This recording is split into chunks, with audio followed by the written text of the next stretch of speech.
S Alam group 82% share কিনে ইসলামী ব্যাংকের মালিক হয়েছিল।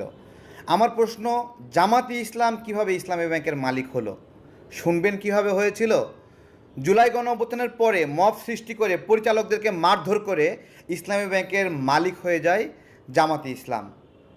এবং জামাতে ইসলাম ইসলামী ব্যাংকে কীভাবে নগ্নভাবে ব্যবহার করে তার একটা উজ্জ্বল দৃষ্টান্ত নাবিল গ্রুপ 13,000 কোটি টাকা নামে বেনামে, কখনো কেরানির নামে, কখনো দোকানদারের নামে, কখনো গোডাউনের নামে তারা লোন নিয়ে ইসলামী ব্যাংকে ফাঁকা করে দেয়।